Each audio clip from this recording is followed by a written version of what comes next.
A school story. Woe men in a smoking room were talking of their private school days.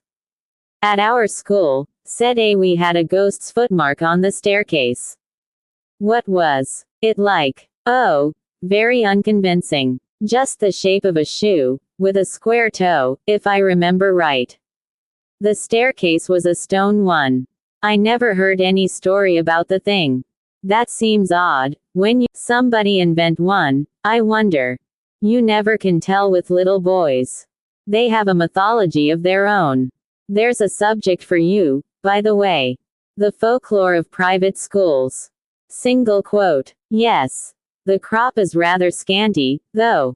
I imagine, if you were to investigate the cycle of ghost stories, for instance, which the boys at private schools tell each other, they would all turn out to be highly nowadays the Strand and Pearsons and so on, would be extensively drawn upon. No doubt. They weren't born or thought of in my time. Let's see. I wonder if I can remember the staple ones that I was told. First, there was the house with a room in which a series of people insisted on passing a night, and each of them in the morning was found kneeling in a corner, and had just time to say, in Berkeley Square. I dare say it was. Then there was the man who heard a noise in the passage at night, opened his door, and saw someone crawling towards him on all fours with his eye hanging out on his cheek. There was besides, let me think. Yes. The room where a man was found dead in bed with a horseshoe mark on his forehead, and the floor under the bed was covered with marks of horseshoes also. There was the lady who, on locking her bedroom door in a strange house, heard a thin voice among the bed curtains say, "Now we're shut in for the night."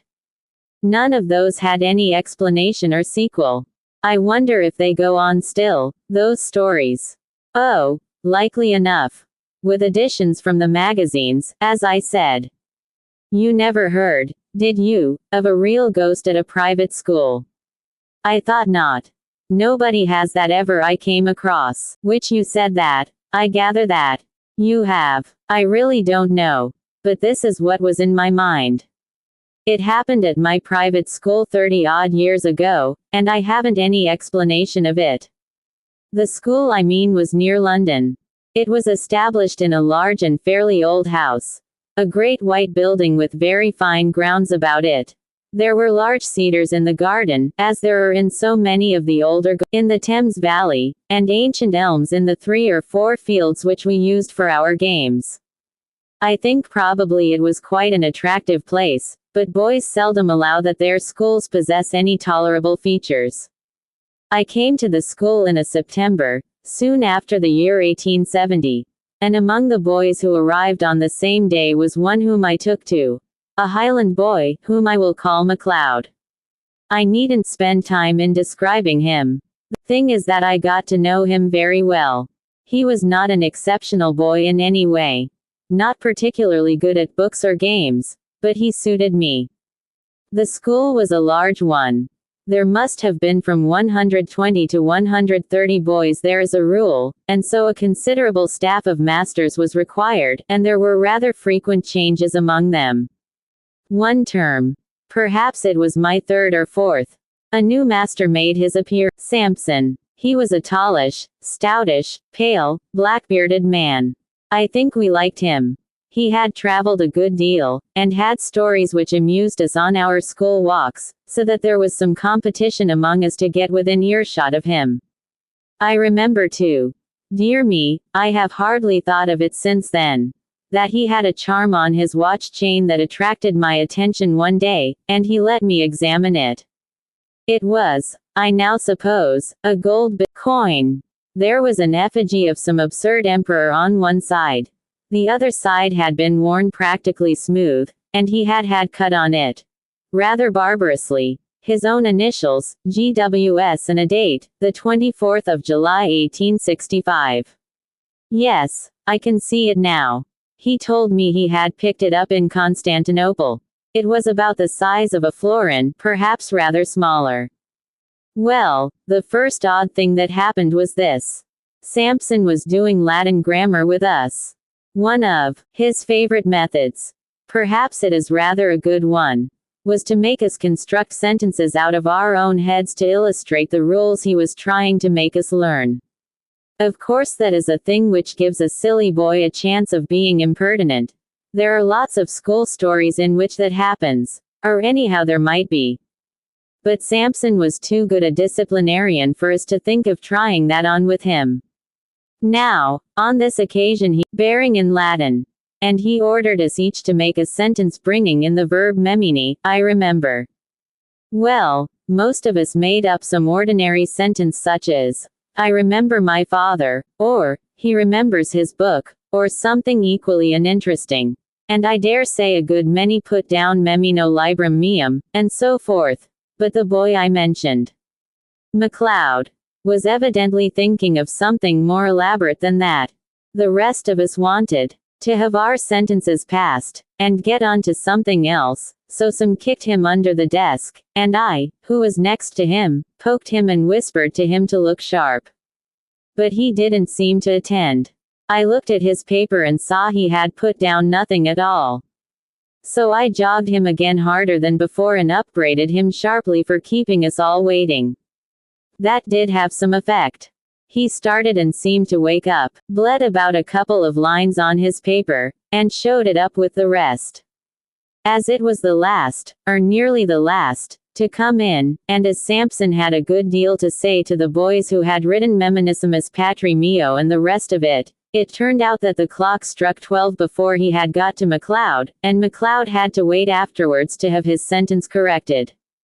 There was nothing much going on outside when I got out, so I waited for him to come very slowly when he did arrive, and I guessed there had been some sort of trouble.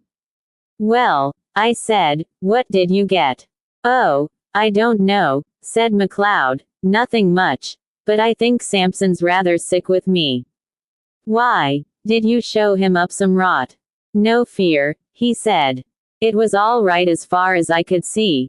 It was like this. Memento. That's right enough for remember, and it takes a genitive. Memento puti inter quatuor taxos. What silly rot. Shove that down. What does it mean? That's the funny part, said MacLeod. I'm not quite sure what it does mean. All I know is, it just came into my head and I corked it down. I know what I think it means, because just before I wrote it down I had a sort of picture of it in my head. I believe it means remember the well among the four. What are those dark sort of trees that have red berries on them? Mountain ashes, I suppose you mean. I know them, said MacLeod. No, I'll tell you. Use. Well, and what did Samson say? Why, he was jolly odd about it. When he read it he got up and went to the mantelpiece and stopped quite a long time without saying anything, with his back to me. And then he said, without turning round, and rather quiet, what do you suppose that means? I told him what I thought, only I couldn't remember the name of the silly tree. And then, why I put it down, and I had to say something or other. And after that he left off talking about it, and asked me how long I'd been here, and where my people lived, and things like that. And then I came away. But he wasn't looking a bit well. Single quote. I don't remember any more that was said by either of us about this. Next day MacLeod took to his bed with a chill or something of the kind, and it was a week and as much as a month went by without anything happening that was noticeable. Whether or not Mr. Samson was really startled, as MacLeod had thought, he didn't show it. I am pretty sure, of course, now, that there was something very curious in his past history, but I'm not going to pretend that we boys were sharp enough to guess any such thing. There was one other incident of the same kind as the last day we, editor. The word well is used as a noun, e.g. a well of water. Had to make up examples in school to illustrate different rules, but there had never been any row except when we did them wrong. At last there came a day when we were going through those dismal things which people call conditional sentences, and we were told to make a conditional sentence, expressing a future consequence. We did it, right or wrong, and showed up our bits of paper, and Samson began looking through them. All at once he got up, made some sort of noise in his throat, and rushed out by a door that was just by his desk. We sat there for a minute or two, and then, I suppose it was incorrect, but we went up, I and one or two others, to look at the papers on his desk. Of course I thought someone must have put down some nonsense or other, and Sampson had gone off to report him. All the same, I noticed that he hadn't taken any of the papers with him when he ran out. Well, the top paper on the desk was written in red ink, which no one used, and it wasn't in anyone's hand who was in the class. They all looked at it, McLeod and all, and took their dying oaths that it wasn't theirs. Then I thought of counting the bits of paper, and of this I made quite certain, that there were 17 bits of paper on the desk, and 16 boys in form. Well, I begged the extra paper, and kept it, and I believe I have it now. And now you will want to know what was written on it. It was simple enough, and harmless enough, I should have said. Si tu non veneris ad me, ego veniam ad te, which means, I suppose, if you don't come to me, I'll come to you. Could you show me the paper? Interrupted the listener. Yes, I could. But there's another odd thing about it. That same afternoon I took it out of my locker. I know, for certain it was the same bit, for I made a finger mark on it, and no single trace of writing of any kind was there on it. I kept it, as I said, and since that time I have tried various experiments to see whether sympathetic ink had been used, but absolutely without result. So much for that. After about half an hour Sampson looked in again, said he had felt very unwell, and told us we might. He came rather gingerly to his desk, and gave just one look at the uppermost paper, and I suppose he thought he must have been dreaming. Anyhow, he asked no questions. That day was a half-holiday, and next day Sampson was in school again, much as usual. That night the third and last incident in my story happened. McLeod and I slept in a dormitory at right angles to the main building. Sampson slept in the first floor. There was a very bright full moon. At an hour which I can't tell exactly, but some time between 1 and 2, I was woken up by somebody shaking me. It was McLeod. And a nice state of mind he seemed to be in. Come, he said. Come, there's a burglar getting in through Sampson's window. As soon as I could speak, I said, well, why not call out and wake everybody up? No, he said, I'm not sure who it is. Don't, and look. Naturally I came and looked, and naturally there was no one there. I was cross enough, and should have called McLeod plenty of names, only I couldn't tell why. It seemed to me that there was something wrong. Something that made me very glad I wasn't alone to face it. We were still at the window looking out, and as soon as I could, I asked him what he had heard or seen. I didn't hear anything at all, he said, but about 5 minutes before woke you, I found myself looking out of this window here, and there was a man sitting or kneeling on Sampson's window sill, and looking in, and I thought he was beckoning. What sort of man? McLeod wriggled. I don't know, he said, but I can tell you one thing. He was beastly thin. And he looked as if he was wet all over. And, he said, looking round and whispering as if he hardly liked to hear himself, I'm not at all sure that he was alive. Single quote. We went on talking in whispers some time longer, and eventually crept back to bed. No one else in the room woke or stirred the whole time. I believe we did sleep a bit afterwards, but we were very cheap next day. And next day Mr. Sampson was gone. Not to be found. And I believe no trace of him has ever come to light since. In thinking it over, one of the oddest things about it all has seemed to me to be nor I ever mentioned what we had seen to any third person whatever. Of course no questions were asked on the subject, and if they had been, I am inclined to believe that we could not have made any answer. We seemed unable to speak about it. That is my story, said the narrator. The only approach to a ghost story connected with a school that I know, But still, I think, an approach to such a thing. The sequel, highly conventional. But a sequel there is, and so it must be produced. There had been more than one listener to the story, and, in the latter part of that same year, or of the next, one such listener was staying at a country house in Ireland. One evening his host was turning over a drawer full of odds and ends in the smoking room. Suddenly he put his hand upon a little box. "Now," he said, "you know about old things."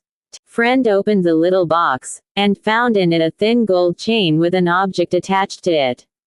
He glanced at the object and then took off his spectacles to examine it more narrowly.